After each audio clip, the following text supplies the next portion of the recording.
தேவி, தேரும் கொடியும் தெருவில் நிற்குதடி, வில்லும் மலரும் வீணே போகுதடி. நான் பயணமது போகையிலே பார்வதியின் கண்ணை பதறி தடுக்காதே, பயந்து மனம் சோராதே. அந்த ஈசன் தவமனதனை கழித்துமே நான் வாரேன்.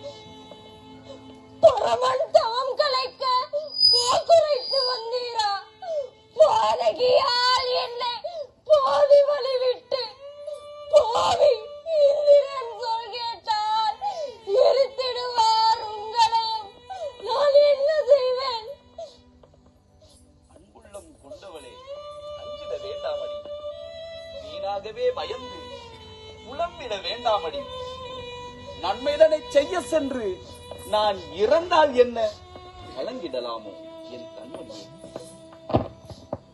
தேவர்களும் மூவர்களும் ரிஷிமார்களும் எண்ணற்ற உயிர்களுக்கும் ஆதாரமாய் திகழ்கின்ற அந்த திருநீலகண்டன் மீது கணை தொடுத்தால் மேவியவர் உன்னை நெற்றி கண்ணால் எரித்திடுவர்.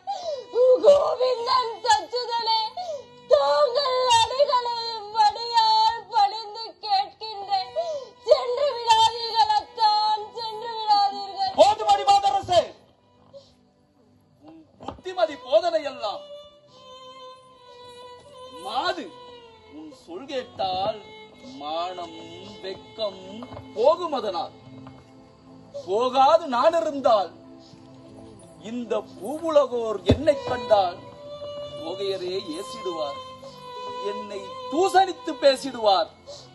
சொல், இந்த அவச்சொல் இழிச்சொல்லுக்கு நான் ஆளாக வேண்டுமா? என் சொல் கேளாது வேறெவர் சொல் கேட்க வேண்டுமா? ஈசன் தவம் கலைத்த பெரும் பாவம். அவர் நெற்றி கண்ணை திறந்தால் நம் நாசம். உன்னுயிர் பிரிந்து வெறுமுடலாய் நான் வாழ வேண்டுமா? இந்த விதியின் சதிக்கு என் வாழ்வே பழையமா? நான் என்ன செய்வேன் அத்தா, நான் என்ன செய்வேன்? எந்த மலர்கணைக்கும் எதிரியும் உண்டாடி, இதனையும் தெரியாமல் பேச வந்தாய் போடி. என்னை நாடி வந்த தேவரிடம் உறுதிமொழி கொடுத்து விட்டு உன் சொல் கேட்டு நிற்பது முறையாகுமா? உம்மை துரத்தக் கண்டேன். ஒரு புல்லுத்தடைக்கு நீர் விழுகக் கண்டேன்.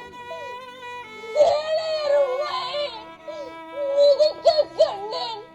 நீர் திரும்பாத ஊருக்கு நடக்கக் கண்டேன் அத்தா, நடக்கக் கண்டேன்.